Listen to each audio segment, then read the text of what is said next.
अस्सलाम वालेकुम नाजरीन, मैं हूं आपकी मेज़बान अरूबा आसिम और आप देख रहे हैं प्रॉपर्टी इनसाइट्स। उम्मीद है आप सब खैरियत से होंगे। माजी में आपने हमने बेशुमार वीडियोस करते हुए देखा है जिसमें हमने आपको बताया कि हाउसिंग सोसाइटीज़ को लीगली पहचानने का क्या तरीका होता है, कितने एनओसीज होते हैं। लेकिन आज इस वीडियो में हम इन सारे सवालात के जवाब जानेंगे एक भरपूर एक्सपर्ट से, जो हम जिन्हें आपने हमारी वीडियोज़ में देखा होगा। जी, हम बात कर रहे हैं दानिश साहब की, जो हमारी वीडियोज़ में आपने अक्सर देखा होगा कि प्रॉपर्टी एक्सपर्ट के ओपिनियन दे रहे होते हैं कि आपको क्या एनओसीज देखने चाहिए, कौन सी प्रॉपर्टी सही इन्वेस्टमेंट के लिए और आपको सरमायाकारी करके क्या फ़ायदा होगा। तो आइए उनसे इन सारे सवालात के जवाब जानते हैं और उन्हें अपने शो में वेलकम करते हैं। अस्सलाम वालेकुम दानिश, कैसे हैं आप? वालेकुम अस्सलाम, अल्लाह का शुक्र, आप सुनाएं। मैं भी खैरियत से हूँ। Danish, as an property real estate expert आपके पास इन्वेस्टर की सवालात लेके आते होंगे कि कौन सी सोसाइटी लीगली अप्रूव्ड है और उनको पहचानने का क्या तरीकाकार होता है। देखिए, अगर हमारे पास बिल्कुल ऐसी सोसाइटीज़ अच्छी खासी मौजूद हैं जिसकी एनओसी मौजूद नहीं होती, और आजकल हमारे लोग इसी बात पे बहुत परेशान हो जाते हैं क्योंकि 10 में से 6 से 7 सोसाइटीज़ ऐसी होती हैं जिसका उन्हें बिल्कुल पता नहीं चल पाता और वो धोखा खा जाते हैं। सबसे पहले जो आपको इसको वेरीफाई करवाना है वो आपको एनओसीज़ की चेक करनी है कि ये लैंड अप्रूव्ड है गवर्नमेंट की तरफ से या नहीं। उसके लिए 3 आपकी डिपार्टमेंट्स हैं, KDA, MDA और SDA। जैसे KDA stands for Karachi development authority, मली डेवलपमेंट अथॉरिटी और सेहवन डेवलपमेंट अथॉरिटी। हमारे जो भी प्रोजेक्ट्स कराची सिटी के अंदर आते हैं वो कराची KDA में आते हैं, मलीर की तरफ वाले MDA में आते हैं, और टूल प्लाजा के बाद से लेकर हैदराबाद के बीच में सुपर हाईवे पे जितने भी प्रोजेक्ट्स हैं वो SDA में आते हैं। तो इसमें आप डबल वेरीफाई कराने के लिए आप सिर्फ वहाँ पे फ़ोन भी कर सकते हैं, प्लस आप वहाँ ऑफिस में जाके ये भी पता कर सकते हैं। उसमें एक सर्वे नंबर होता है, सर्वे नंबर से आप सारी इन्फॉर्मेशन ले सकते हैं, और अब तो सारा कुछ ऑनलाइन है तो आपको इतनी ज़्यादा मुश्किल नहीं है। जिस तरह आपने वेरिफिकेशन का बताया, अगर मैं पूछूं कि टोटल बिल्डर के पास कितने एनओसी होने चाहिए जो एक इन्वेस्टर को देखने चाहिए इन्वेस्टमेंट करते हुए? जो भी बिल्डर होता है वो आपको सिर्फ 2 एनओसीज दिखाता है। एक वो एनओसीज, एक लैंड की एनओसी, और एक यहाँ पे कि किस हिसाब से वो आप वहाँ पे वो कौन सा स्ट्रक्चर बना रहा है। लेकिन सबसे जो ज़रूरी है वो ये है कि अगर लैंड की एनओसी मौजूद है तो फिर ये है कि आपका तकरीबन 80% मसले हल हो जाते हैं, क्योंकि वो वहाँ पे डेवलपमेंट कर सकता है।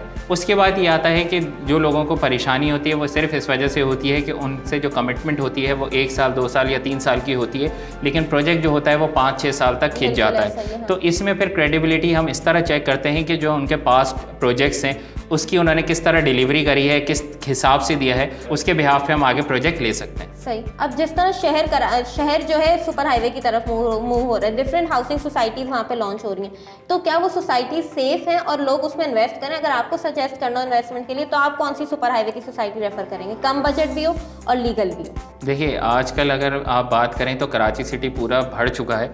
अभी आप कराची सिटी में अगर एक गुंजान आबादी में भी चले जाएंगे तो वहाँ पे भी आपको 40 से 50 लाख की चीज़ मिलेगी, इससे कम में कुछ नहीं मिलेगा। प्लस हमारा जो ट्रैफिक का इंफ्रास्ट्रक्चर है वो इतना ज़्यादा बिगड़ चुका है कि लोगों को सिर्फ 4-4, 5-5 किलोमीटर ट्रैवल करने के लिए भी 15 से 20 मिनट लग जाते हैं। तो मैं आपको आजकल जो अब लोगों का ट्रेंड है वो ज़्यादातर सुपर हाईवे ही की तरफ जाने का है। वजह यह है कि उसकी सबसे बड़ी चीज़ कि आप वहाँ पे एक सोसाइटी के अंदर वो सारी फैसिलिटीज़ आपको दे रहा है जिसमें आपका रेसिडेंशियल, कमर्शियल, आपकी जो भी रोज़मर्रा की ज़रूरियात हैं वो पूरी हो जाती हैं।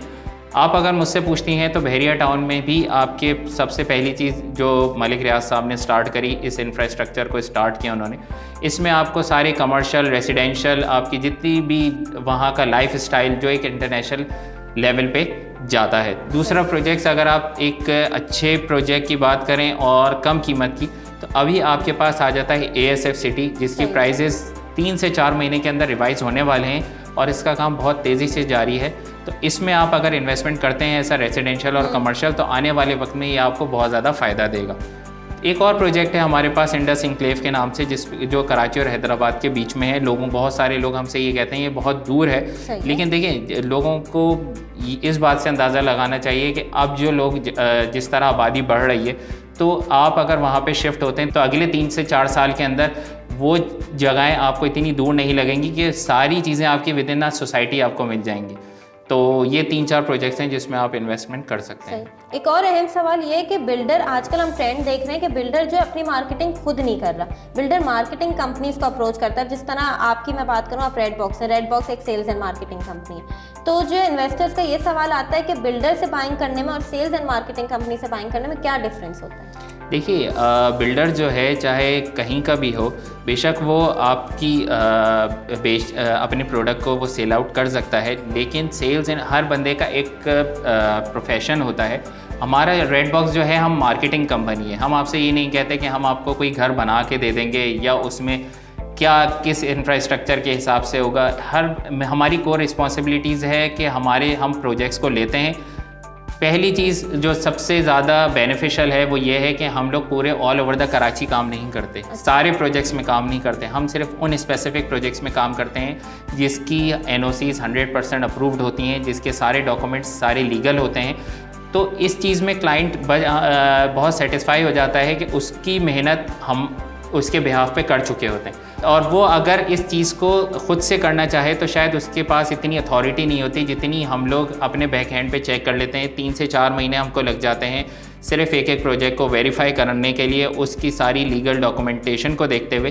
तो प्लस पॉइंट, पहला पॉइंट कि हमारे प्रोजेक्ट्स अगर आप देखते हैं तो वो 100% जेन्युइन होते हैं। आगे चलकर आपको कोई मसला नहीं होता, आपके बिहाफ पे वो सारी चीज़ें पहले से वेरीफाई हो चुकी होती हैं। दूसरी चीज़, हम लोग आपको कस्टमर सर्विस प्रोवाइड करते हैं। आपका कमीशन का स्ट्रक्चर जो आपको बिल्डर नहीं ले रहा वो हम भी नहीं ले रहे आपसे। जो प्राइस वो दे रहा है वही चीज़ हम दे रहे हैं। आपको क्या फ़ायदा हो रहा है कि इन द एंड अगर आप 2 महीने, 4 महीने, 6 महीने के बाद उसको रीसेल करवाने आते हैं, उस जगह को रेंट इट आउट करवाने आते हैं, या अगर आपको प्राइस के बारे में थोड़ा सा अप एंड डाउन हो जाता है तो उसके आपके बिहाफ पे हम वो सारी चीज़ें वहाँ पे कर सकते हैं जिसकी आपको बिल्डर की तरफ से शायद इतना ज़्यादा अच्छा रिस्पॉन्स नहीं मिले जो कि आपको एक रेड बॉक्स की तरफ से मिल सकता है। बहुत बहुत शुक्रिया मिस्टर दानिश हमें अपनी कीमती राय से आगाह करने के लिए। जी नाज़रीन, ये तो प्रॉपर्टी एक्सपर्ट मिस्टर दानिश थे जिन्होंने हमें बताया कि बिल्डर से लेने में और जो है red box sales and marketing company से बाइंग एंड सेलिंग करने में क्या डिफरेंस है और कितनी सोसाइटीज़ लीगल हैं इस कराची शहर में और कहाँ आपको एक ऑथेंटिक बाइंग करनी चाहिए। अगर आप मज़ीद मालूमात हासिल करना चाहते हैं या कहीं बाइंग करना चाहते हैं तो अभी नीचे दिए गए नंबर पर डायल करें और एक अच्छी इन्वेस्टमेंट करें। तब तक मैं अपने होस्ट को इजाज़त, अल्लाह हाफिज़।